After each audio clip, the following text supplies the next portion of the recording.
This is the third installment of manipulating vectors with trigonometry. We're going to deal with a car collision here. We have a pickup truck heading east, a car heading south. The car blows the stop sign and gets T-boned by the pickup truck.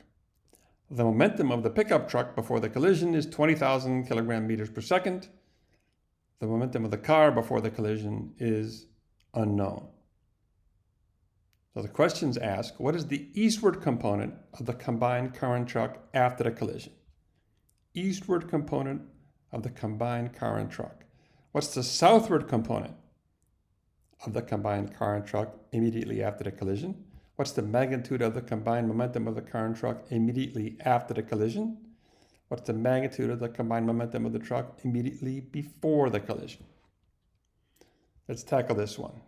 We're going to draw the momentum vectors. Momentum is a vector and it's absolutely conserved. There's what's going on before. The truck heading east, 20,000 kilogram meters per second. The car heading south with some unknown momentum. Afterwards, they stick together and they're heading off 36.9 degrees south of east.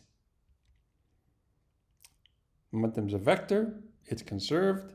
Before the collision is the same as immediately after the collision.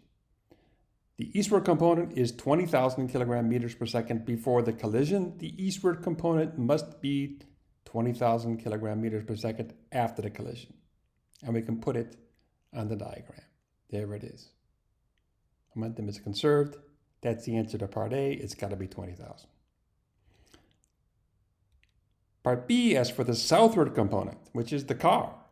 The pickup truck has zero southward momentum before the collision. It's unknown. How do we get that? Well, we got to use some physics. Conservation of momentum.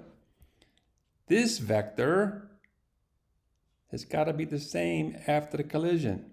It goes right here. We can put it on the diagram. Now that's a right triangle. We should be able to use some trig here. The tangent function is the opposite over the adjacent. So we can write tangent of 36.9 degrees is p sub south, momentum in the south direction, divided by 20,000 kilogram meters per second.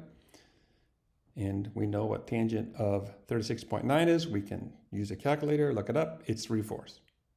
So we can solve for p. We have one equation, one unknown. Do some algebra. Multiply both sides by 20,000 kilogram meters per second. 3/4 of 20,000 is 15. So the momentum in the southward direction of the car is 15,000 kilogram meters per second. And if you want to be a forensic physicist, you can testify in court what the momentum of the car was because you know what direction they had. If the car was going faster, the angle would be bigger. Right? Makes sense. Now we got to get the combined momentum of the car and truck immediately after the collision.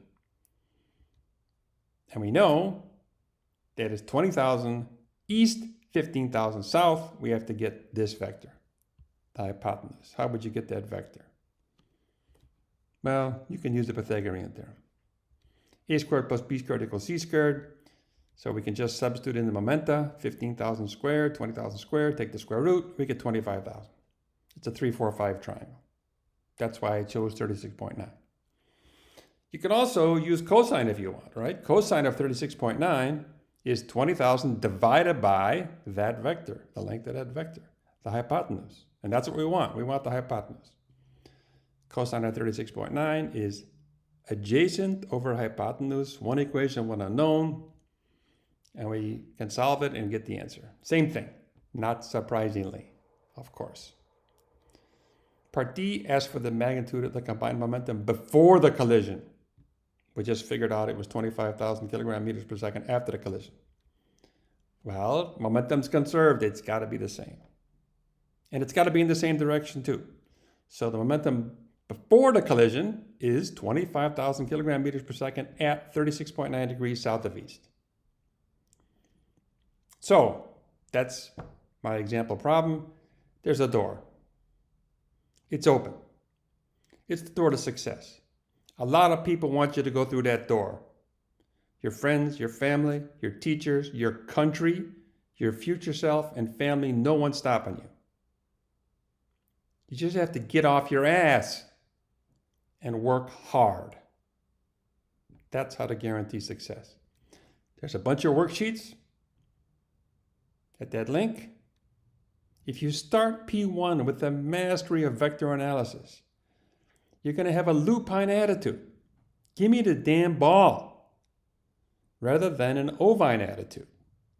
I hope there's no hard questions on the test.